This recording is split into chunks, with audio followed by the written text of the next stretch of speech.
Now, this name, Bart, Benjamin Šeško. This is a player that I call him Marmite almost from when I see the reactions when we talk about Cesco, that he's got 21 goals, 6 assists in all competitions.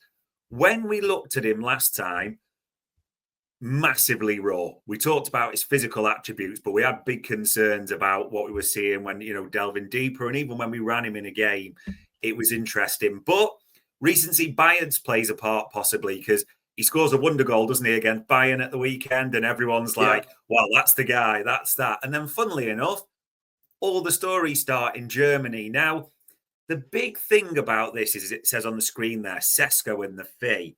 Suggestions now, Bart, that his release clause will exceed 80 million euros. So about 68 million quid if you got them exchanged at Tesco. But they'll accept a better deal, maybe more, in the way Liverpool like to do it as well, spread it out over certain years in that regard. So Benjamin Šeško, maybe we've got Nunes PTSD, but last time we looked at him, there was a fair few question marks. It was a bit like raw data.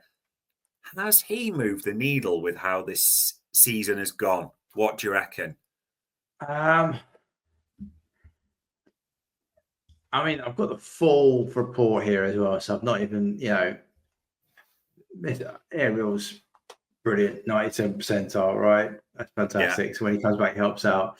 In terms of possession, so he takes players on at 92nd percentile. That's good. That's what you want your forward to be able to do. Where's the next one? So where does he take his touches? You want them to be in more the attacking third, to be fair, but he's actually got a high amount in the middle third. Okay, fair enough. Which means he probably likes to take it forward. Doesn't dribble the ball a lot, which, okay, that's fine. If we look here about, where's the next one? Pass types. Passes attempted 70th percentile. So it's not high, it's not low. Okay, that's not too bad. Pass completion percentage 26th percentile. That is a worry. That's a little bit low.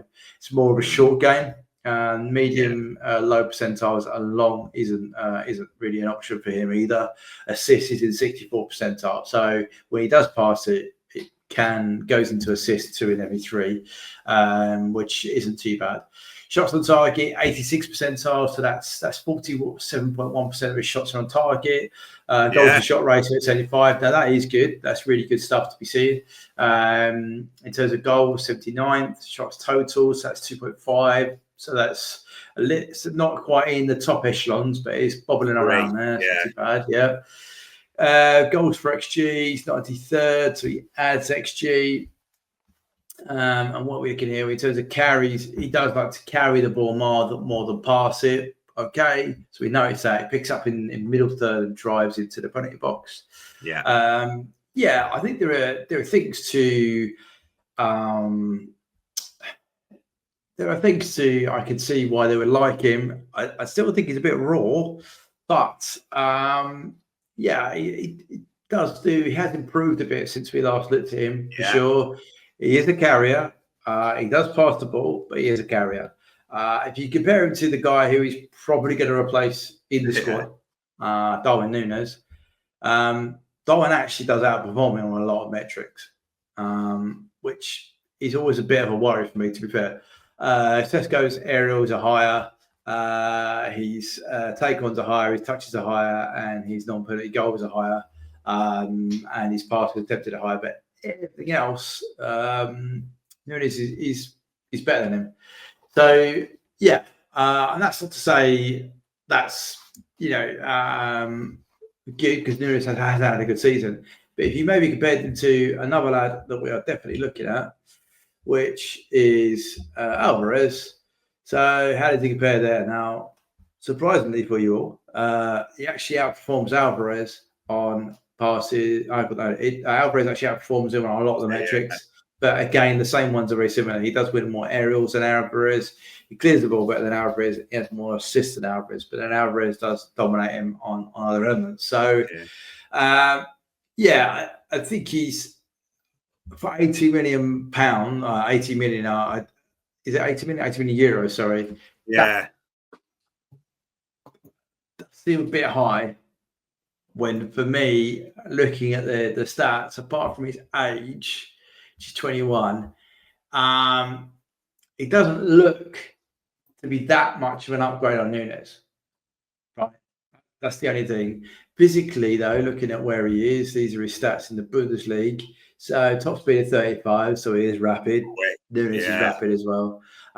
Distances covered is 287, so that's fairly good average distance per game. Yeah. Intensity runs, how many sprints and runs he makes, that's okay. So, yeah, I'm not saying no by any stretch of the imagination. And ultimately, as I've always said, it's not my money.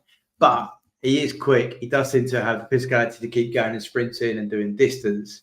It just, for me, though, looking just purely at the stats, right, it doesn't seem to be nudging it much beyond a player that we are going to be exiting.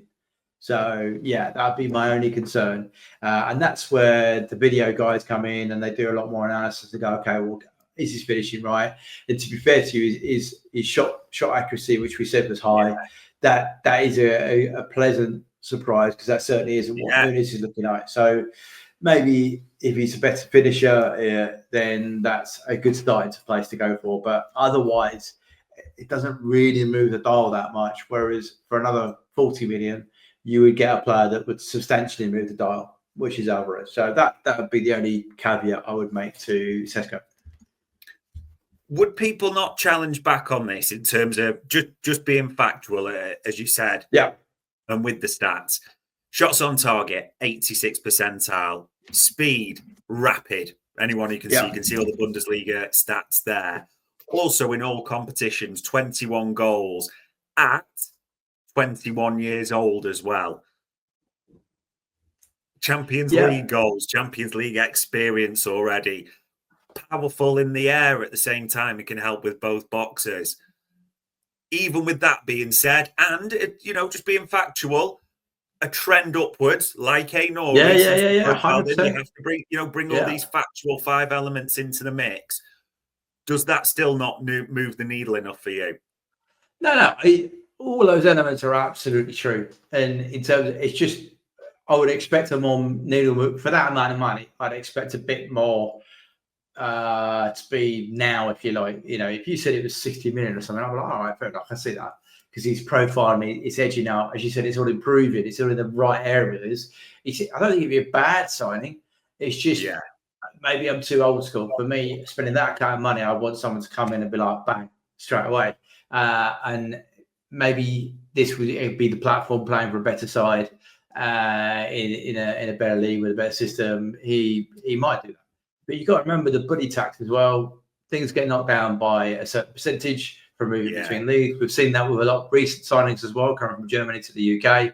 So, Timo Werner was again a phenomenal asset in the Bundesliga. And when he came over, he's largely been unsuccessful for 2 sides now in the Premier League. So, that's the only caveat I would say to that. Yes, there's some uptick. Yes, there's progression. Yes, there's a trend to improvement. Doesn't always mean that that's going to continue when he signs for you. And at 80 million euros, that's quite a big investment you're making on that. But it's not my money. And if you took the money away from it, I would say, yes, fair enough. I could see why they would be interested in this lad. Well, the bean counters best be doing their research as well, because is he worth the fee? That's up to them to analyse. So there's your forward in the latest one, ladies and gents. And staying in Germany, but moving